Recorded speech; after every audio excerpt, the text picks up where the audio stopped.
અરે ના બાઈ, બજારમાંથી ઊંચી આવું તો ગામની પંચાયત કરું ને. અરે હું તો બગડીને ફાટી ઉઠ્યું છે. કેમ શું થયું? છોકરાઓ મશીન લઈ આવે, કપડાં ધોવાનું, વાસણ ધોવાનું બધું લઈને આયલા આવે. લે પછી તો બાઈઓને ક્યાંથી મહેનતું પડે છે? અમારી જેમ કામ કરે તો ખબર પડે. અરે બા તમે તો વાત ના પૂછો. કાલે મેં 2 કપડાં ધોવા નાખ્યા ને તો મારી ઉપર તો આમ ડોરા કાઢવા માંડી. લ્યો બાઈઓને હે ને હવે હાથ ઘહવા પડે છે ને તો હા. ઝાટકા આવે હે.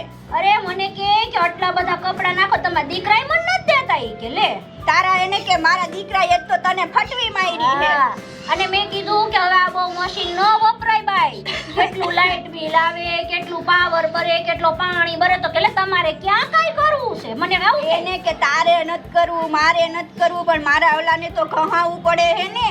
અને ખબર જ નથી પડતી કેટલી વિહે હો થાય. આપણા ગામ જયારે ખબર હોય ને તો ખબર પડે. સિટીમાં આવી ગઈ ને તો ફાટી ઉઠ્યું છે હાડિયું. હા હું તને શું કહું, ઓલી બોલ. ખબર ઓલી રંકુડી અહીંયા હતી, જમકુ કે રંકુ?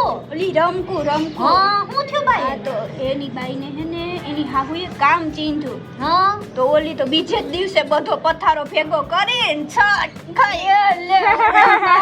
ત્યાં તમે આલી તો કરો. આવી તો ઘડી ઘડી આવી તો એક એક શેરી આવી વાતો હાલે. તાલી મારવા મારી બજાર આવી વઈ ગઈ. હું આ તો ડબલી બંધ રાખતા હોય તો હાથમાં હતી. હા બ્રો, તમારા મોઢાની ડાબલી જમાની ડાબલી બંધ રખાય. આખો દી કેમ બંધ રાખો તમારી વહુ હામી?